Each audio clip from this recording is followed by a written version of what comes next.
안녕하세요. 호주에서는 어느 정도 돈이 있어야 부자라고 할 수 있을까요?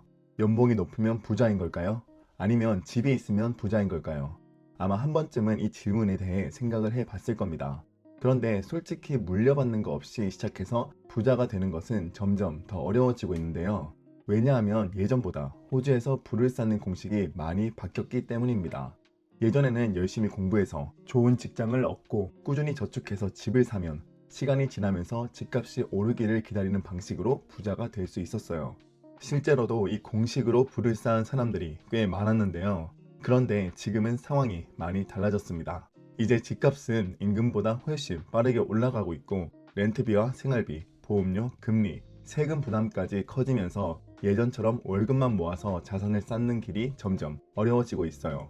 그래서 내 집 마련도 포기하는 사람들이 많아지고 있는데 그렇다고 호주에서 내 집을 마련하는 문제를 그냥 무시할 수 있을까요? 저는 그렇게 보지는 않습니다.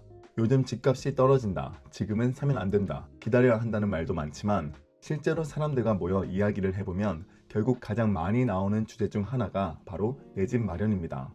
왜냐하면 집은 단순한 투자 상품이 아니라 안정감이고 가족이 머무는 공간이고 특히 한국 분들은 평생 렌트로 살고 싶어 하지 않기 때문이에요. 그래서 오늘 영상에서는 먼저 호주에서 고소득자라고 불리려면 얼마를 벌어야 하는지, 진짜 부자의 기준이 되는 이들의 순자산은 어느 정도인지, 그리고 앞으로 부동산 매입을 고민하신 분들은 어떤 관점을 가져야 하는지 이야기를 해보겠습니다. 오늘 영상을 끝까지 보시면 단순히 나는 지금 상위 몇 %일까를 넘어서 앞으로 내 자산을 어떻게 증식시키고 어떤 방향으로 움직여야 하는지 조금 더 현실적으로 판단하실 수 있을 겁니다.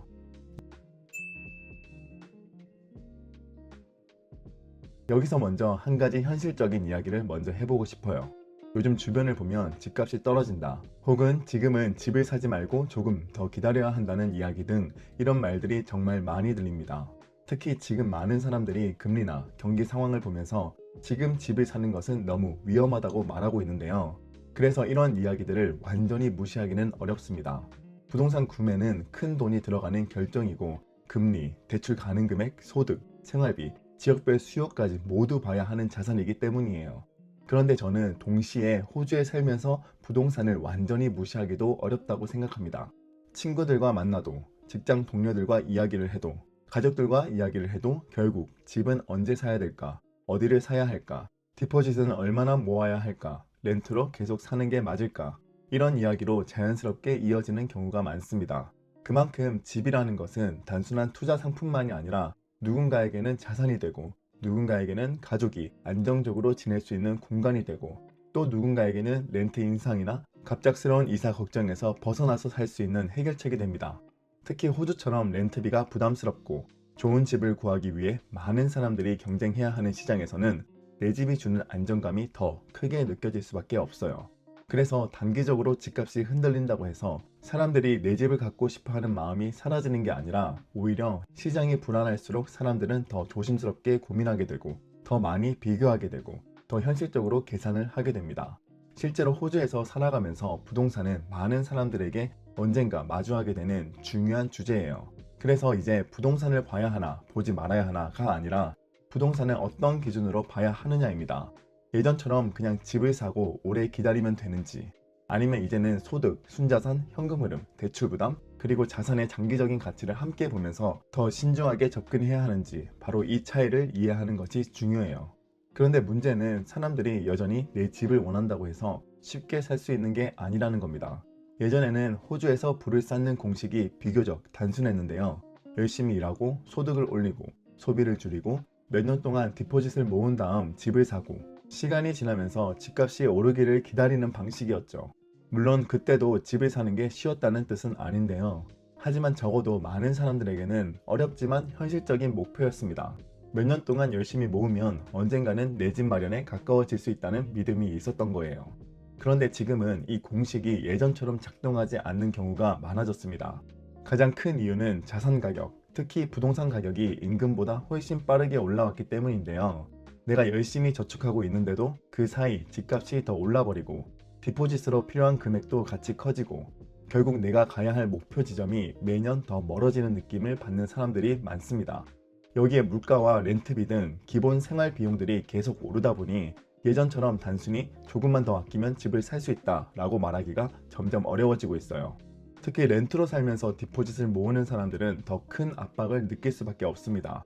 렌트비는 매주 나가고 생활비도 오르는데 그러는 동안 내가 사고 싶은 집의 가격은 그대로 기다려주지 않기 때문이에요.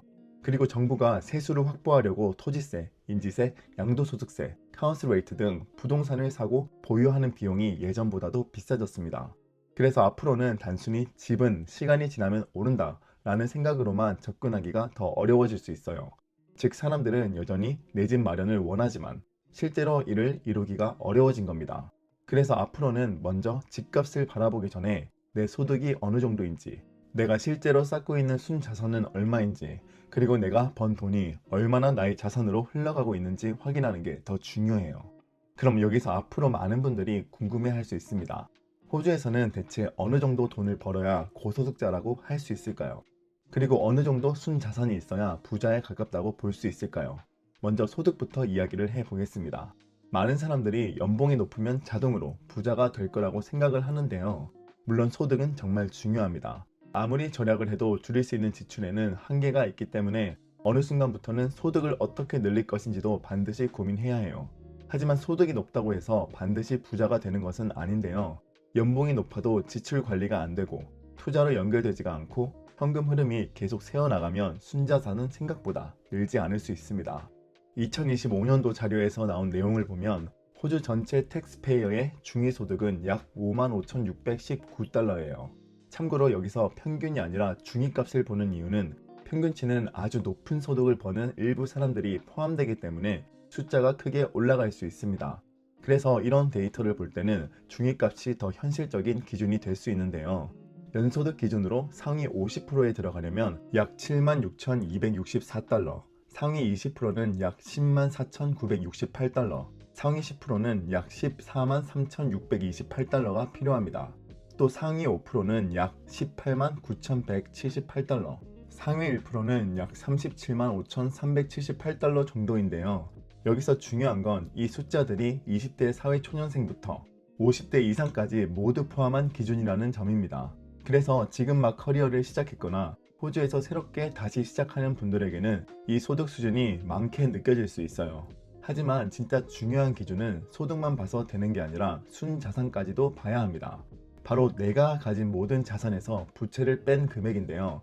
집, 슈퍼, 주식, ETF, 현금 같은 자산에서 모기지나 신용카드의 빚, 자동차 대출, 개인 대출 등을 모두 빼는 겁니다. 자료에 따르면 25세에서 40세 사이 가구의 중위 순자산은 약 23만 8천 달러이고 41세에서 64세는 약 80만 9천 달러, 65세 이상은 약 81만 7천 달러 수준이에요.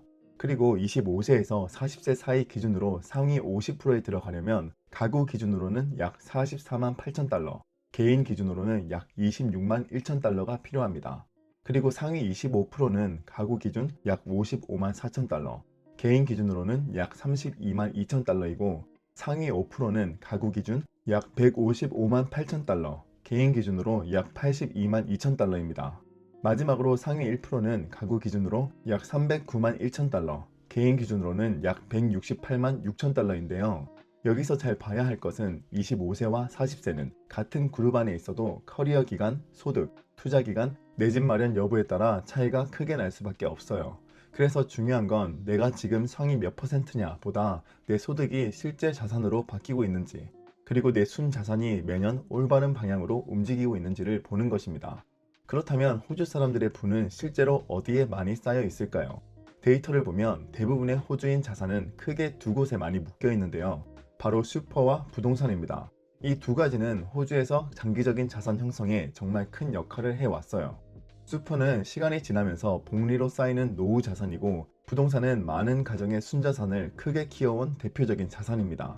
먼저 슈퍼를 보면 젊은 연령대에서는 아직 잔고가 크지 않은 경우가 많은데요. 하지만 시간이 지나고 소득이 쌓이면서 그 돈이 장기간 투자되기 시작하면 격차가 점점 더 벌어지는 것을 볼 수 있습니다. 특히 중장년층으로 갈수록 슈퍼 잔고 차이는 훨씬 커지고 상위권으로 갈수록 그 차이는 더 크게 나타나죠. 여기서 볼 수 있는 건 결국 복리의 힘인데요. 슈퍼에 돈이 들어가고 그 돈이 오랜 시간 투자되어 있으면 시간이 지날수록 자산 격차가 점점 커질 수 있습니다. 그런데 호주에서 슈퍼만큼이나 중요한 자산이 바로 부동산이에요. 특히 그동안 내 집을 가진 사람과 그렇지 않은 사람의 순자산 차이는 시간이 지날수록 매우 커졌다는 건 다들 아실 겁니다. 젊은 연령대를 보면 많은 사람들이 아직 렌트를 하고 있거나 첫집 마련을 위한 디포짓을 모으는 단계에 있기 때문에 주택 에퀴티가 거의 없는 경우가 많아요. 그래서 지금 렌트를 살고 있거나 아직 집을 사지 못했다고 해서 나만 뒤처졌다고 생각할 필요는 없습니다. 실제로 많은 사람들이 같은 상황에 놓여 있는 거죠.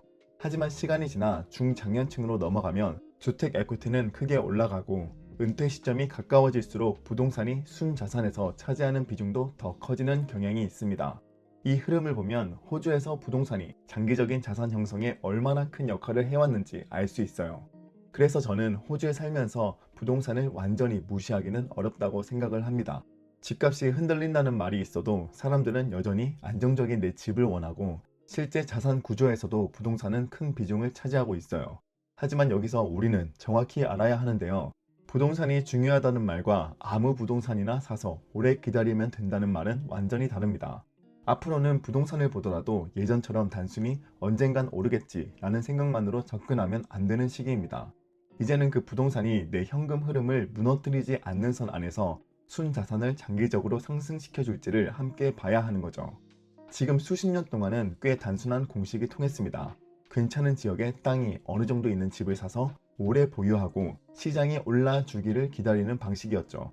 예를 들어 600에서 700제곱미터 정도 되는 블록에 있는 주택을 사놓으면 시간이 지나면서 토지 가치가 올라가고 그 결과 내 자산도 함께 커지는 구조였습니다. 그리고 실제로 이 방식으로 자산을 키운 사람들도 많았어요. 왜냐하면 지난 20년, 30년 동안은 부동산 시장 자체가 투자자를 대신해서 많은 일을 해줬기 때문입니다. 하지만 지금 같은 환경에서 똑같은 방식으로 접근하면 이야기가 달라질 수 있는데요. 이제 부동산은 단순히 사놓고 기다리기만 하면 되는 자산이 아니라 실제로 매년 많은 비용을 요구하는 자산이 됐습니다. 집을 사놓으면 시간이 지나면서 유지보수도 필요하고 오래된 주택일수록 수리할 곳이 생기고 보험료도 오르고 카운슬 레이트도 내야 하고 주에 따라 토지세도 내야 합니다. 여기에 투자형 부동산이라면 세입자 관련 규정과 집주인이 책임져야 하는 의무도 계속 신경 써야 돼요. 그리고 대출이 있다면 은행 이자도 계속 나가게 되고 회계사 비용, 부동산 관리비, 각종 수수료까지 더하면 겉으로는 자산을 보유하고 있는 것 같아도 실제로는 매달 내 주머니에서 현금이 빠져나가는 구조가 될 수 있습니다. 그동안 많은 사람들이 네거티브 기어링을 이야기를 했지만 이제 이 혜택을 받을 수 있는 환경이 크게 줄어들었어요. 그래서 이제는 손실이 커질수록 그 손실을 흡수할 수 있는 소득도 함께 필요한데요. 네거티브 기어링을 받을 수 있는 집을 산다고 하더라도 이제는 소득이 충분하지 않은 사람들에게는 매달 실제 현금 흐름 손실을 버텨야 하는 부담이 더 크게 느껴질 수 있습니다. 그래서 이제 부동산을 볼 때는 단순히 이 지역이 오를까만 보면 안 되고 이 자산을 보유하는 동안 현금 흐름을 버틸 수 있는지, 세금과 비용을 감당할 수 있는지, 그리고 시장이 바로 올라주지 않아도 내가 이 자산을 계속 가져갈 수 있는지를 봐야 합니다. 다시 말씀을 드리지만 자산을 불리는 데 있어서 부동산은 여전히 중요하지만 예전처럼 사놓고 기다리는 전략으로만 가기에는 지금 시장이 훨씬 복잡해졌습니다. 그럼 앞으로는 어떤 방식으로 자산 증식을 해야 할까요? 저는 여기서 가장 중요한 변화가 하나 있다고 생각을 하는데요. 바로 시장이 알아서 내 자산을 키워주기를 기다리는 것이 아니라 내 자산이 스스로 일할 수 있는 구조를 만들어야 합니다. 그러려면 이제 투자는 우리에게는 선택지가 아니라 필수가 된 것이죠. 그래서 먼저 우리의 돈이 그냥 통장에 머물거나 소비로 사라지는 것이 아니라 주식, 부동산, 슈퍼 등 다양한 자산이나 사업체로 옮겨가도록 시스템을 만들어야 합니다. 즉, 내가 일하지 않은 시간에도 내 자산이 조금씩이라도 일하는 구조를 만들어야 하는 거죠. 물론 처음부터 큰 돈을 투자할 필요도 없고 무조건 부동산 투자로 시작해야 되는 것도 아닙니다. 사회 초년생들을 포함해서 대부분의 사람들에게는 작게 시작해서 꾸준히 반복하는 것이 훨씬 중요한데요. 그래서 예를 들어 주식을 투자하신다면 개별 주식보다는 ETF와 같이 여러 기업에 한 번에 분산 투자할 수 있는 곳에 투자하는 것이 비교적 접근하기 쉬운 방법이라고 생각합니다. 그리고 ETF 같은 경우도 여러 종류가 있지만 어느 특정 ETF에 투자하는 것이 정답이다 라고 말하는 것이 아니라 어디든 월급이 들어왔을 때 일정 비율로 꾸준히 투자를 해서 자산을 쌓을 수 있어야 해요. 그리고 이렇게 하다 보면 결국에는 어느 시점에 한 번쯤은 부동산에 관심을 가지게 될 텐데 여기서 그냥 부동산 에이전트의 말이나 주변 사람들의 말만 듣고 지역이나 자산을 고르면 절대로 안 됩니다. 그동안 부동산 가격이 너무 많이 올랐기에 이제는 단순히 이 지역이 오를까 이것만 볼 것이 아니라 이 자산 안에서 내가 창출할 수 있는 가치가 있는가를 봐야 해요. 예를 들어 레노베이션을 통해 임대료와 자산 가치를 높일 수 있는지, 나중에 그래니 플랫을 추가해서 현금 흐름을 개선할 수 있는지, 땅의 크기나 구조상 장기적으로 सब디비전이나 주플렉스를 지을 수 있는 가능성이 있는지 등을 볼 수 있습니다. 물론 저는 모든 사람이 직접 디벨롭먼트를 해야 한다는 뜻은 아니에요. 이런 프로젝트에는 인허가, 건축비, 세금 등 여러 가지 리스크가 있기 때문에 반드시 신중하게 계산을 해야 하기 때문입니다. 그래서 개발을 하는 것을 꺼려 하시는 분들은 그만큼 지역 선정, 위치 선정, 부동산 유형 선정 등을 더 까다롭게 분석해서 구매를 해야 해요.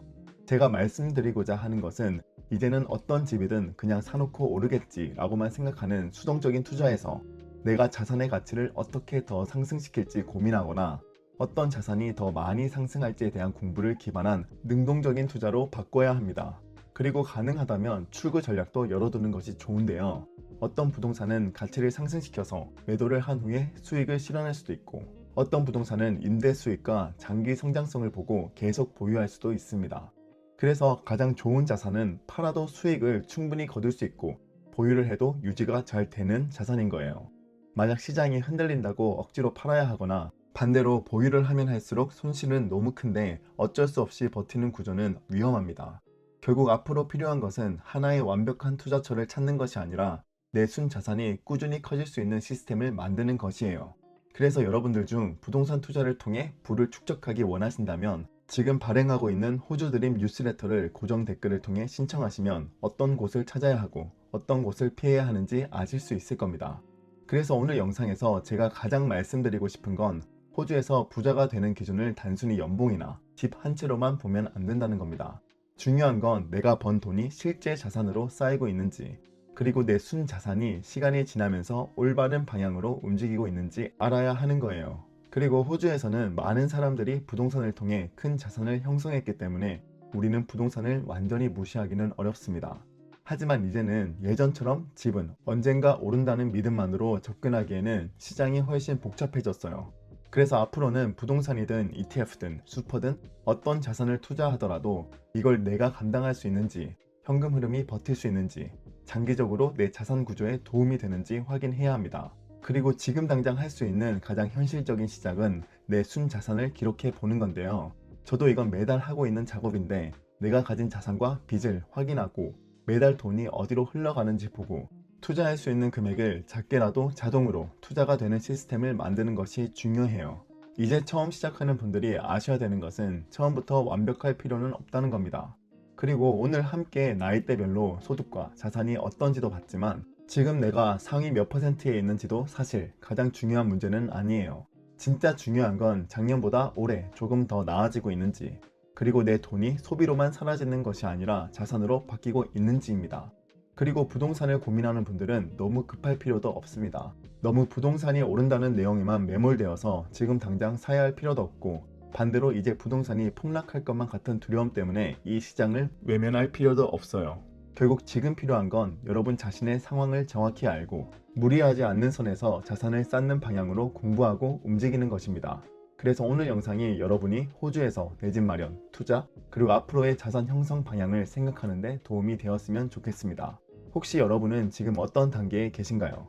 이미 부동산이나 다른 자산에 투자해서 많은 자산을 쌓은 경험이 있거나 아니면 집을 사는 고민을 하고 있거나 순자산 관리를 이제 막 시작하려고 하시는 분들은 댓글로 많이 남겨주세요.